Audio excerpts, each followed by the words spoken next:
નમસ્કાર મિત્રો, હળવદના ધબકાર પ્લેટફોર્મ પર આપ સૌનું હાર્દિક સ્વાગત છે. મિત્રો, સમાચાર કેનાલને લઈને આપણા હળવદ તાલુકામાં 3 કેનાલ પસાર થઈ રહી છે, જેમાં ધાંગધ્રા, મોરબી અને માળિયા બ્રાન્ચ.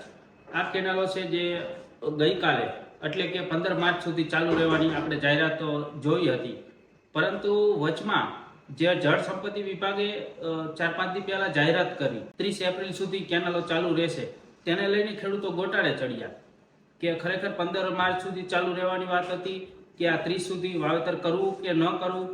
જોકે આ બાબતે નર્મદા વિભાગે હજી ચોખવટ નથી કરી, પરંતુ આપણને ખ્યાલ આવ્યો, ખેડૂતોને બધાને ફોન આવ્યા એટલે આપણે ધારાસભ્યનો સંપર્ક કર્યો હતો અને એમને કીધું હતું, ધારાસભ્યએ કીધું કે 2 દિવસ રહી જાઓ, મુખ્યમંત્રી સાથે વાતચીત કરી અને આ પ્રશ્નનો કંઈક હલ લાવી છે.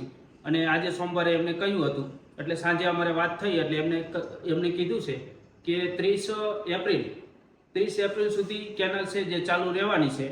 આમ તો આ જાહેરાત સરકાર નહીં કરે, પરંતુ એમને ખેડૂતો માટે થોડી ચર્ચા મુખ્યમંત્રી સાથે બાંહેધરી એવી લીધેલી છે, એટલે કહી શકાય કે આ કેનાલ છે, ધારાસભ્યએ કીધું એ પ્રમાણે 30 એપ્રિલ સુધી આ કેનાલ ચાલુ રહેશે. જોકે આ તારીખ આપી છે એની જવાબદારી અમે પણ નથી લેતા, કારણ કે આ નર્મદા વિભાગની જાહેરાત નથી.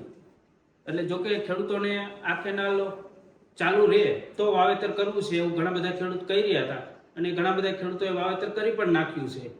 હવે 30 એપ્રિલ સુધી આ કેનાલનો જે ખેડૂતોને લાભ મળશે, અને ત્યારબાદ જો પાણીની જરૂર પડે તો કદાચ કેનાલ બંધ પણ થઈ શકે. મારા સૌની લાગણી હતી, માગણી હતી કે વરિયાળીના, ડુંગળીના, લસણના, એરંડાના જે પાછળ વાવેતર થયા હતા, આ વાવેતરમાં જો 30 એપ્રિલ સુધી પાણી ન મળે તો આ ખેડૂતના મોઢામાં સુધી આવેલો કોળિયો છીનવાઈ ન જાય, એના અનુસંધાનમાં ખેડૂતના આગેવાનોની રજૂઆત હતી. અને એના અનુસંધાનમાં અમે સૌ ધારાસભ્યોએ નર્મદા નિગમમાં અને મુખ્યમંત્રીશ્રીને રજૂઆત કરી હતી કે આ ખેડૂતોની આ જરૂરિયાત છે.